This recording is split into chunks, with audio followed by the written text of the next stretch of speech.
Hello. Today we're discussing Parsha Vayeishev, and he sat down as to rest. Jacob settles in Hebron with his 12 sons. His favorite is the 17 years old Joseph, whose brothers are jealous of the preferential treatment he receives from his father, such as the precious multicolored coat that Jacob makes for Joseph. And Joseph constantly retells everything what's going on between the brothers to his father, so he's some sort of an informer as well.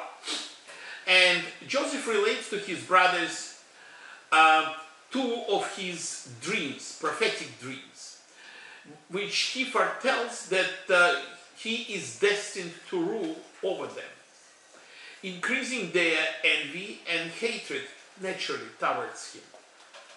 Shimon and Levi, which are, as we know, are not very peaceful guys, they plot to kill him. But Reuben suggests that they throw him into the pit instead, intending to come back later on and to save him. While Joseph is in the pit, Judah has him sold to a band of passing Ishmaelites. And the brothers dip Joseph's special coat into the blood of a goat and show it to their father, leading him to believe that this is the blood of his most beloved son, and he was devoured by a wild beast.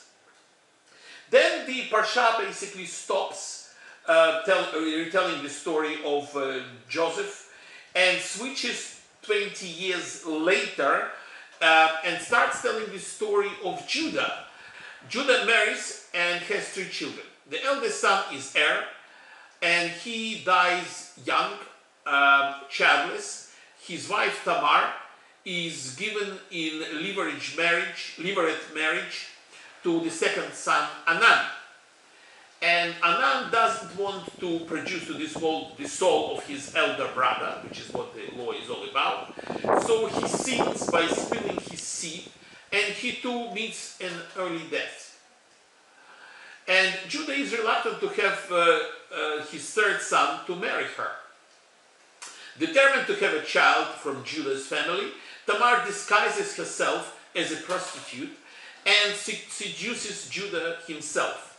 Judah hears that his daughter-in-law has become pregnant and orders the execution of her for her lottery.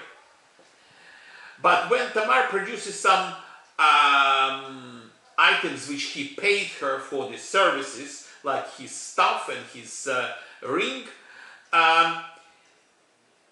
as a pledge for their future coming payment, he publicly admits that he is the father. And Tamar gives birth to twin sons, Peretz, which is the ancestor of King David, and Zerach. And then the Parsha switches back to Joseph.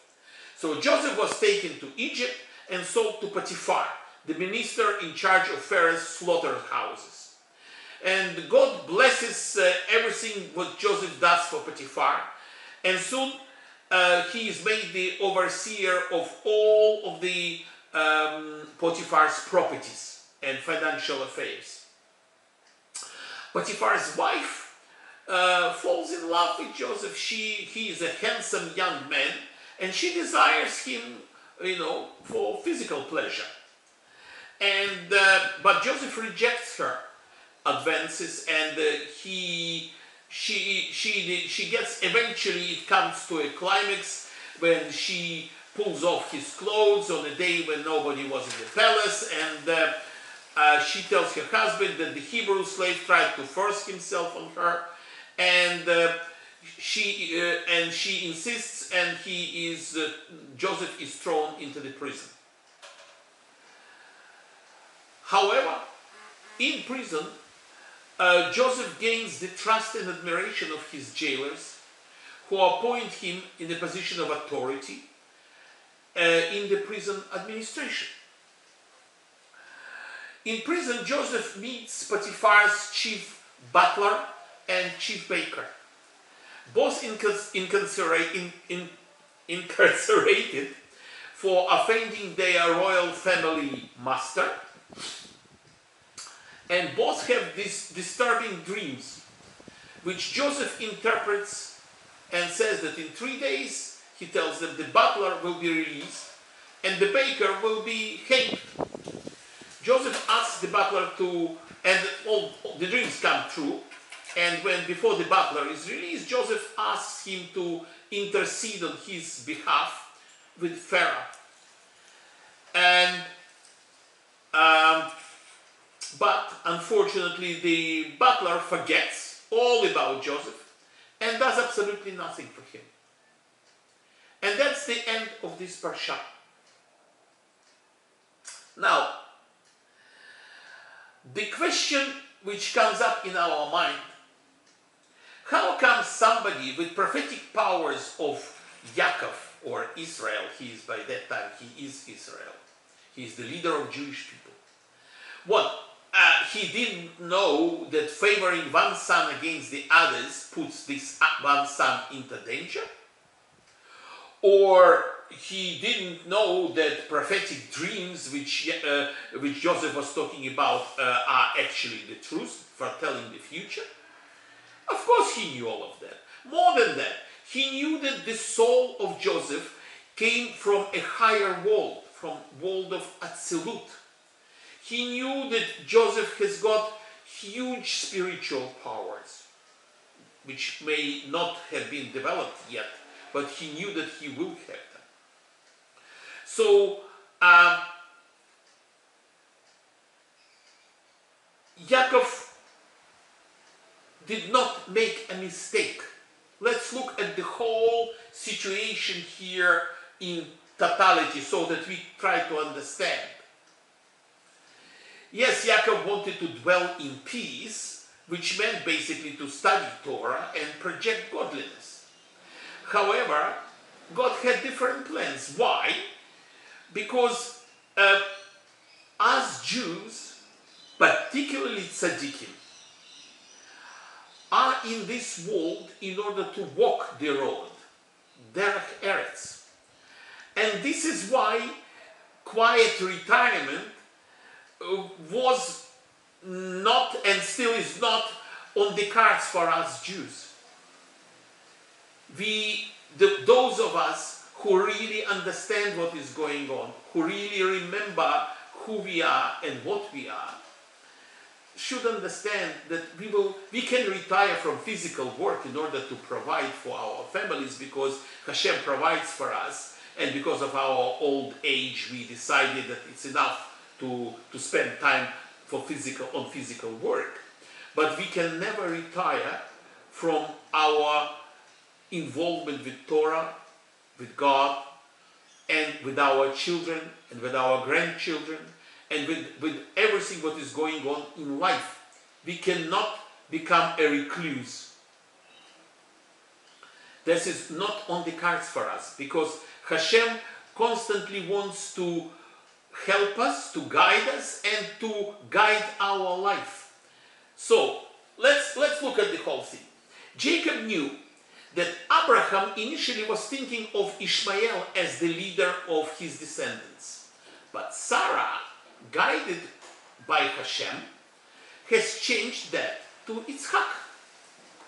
Then Yitzhak wanted to bless Esau first, just before his death, not Jacob, and only Rivka, guided again by Hashem, has changed that.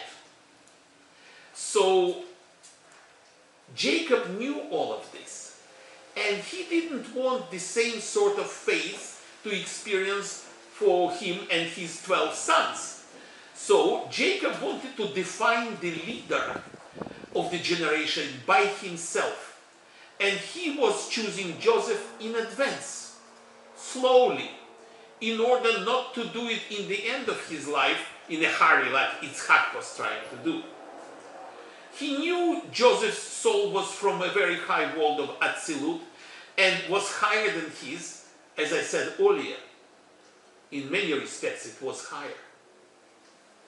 Zachar explains this very nicely, that because the brothers were completely righteous, Jacob did not believe that they will harm Joseph, despite their hatred.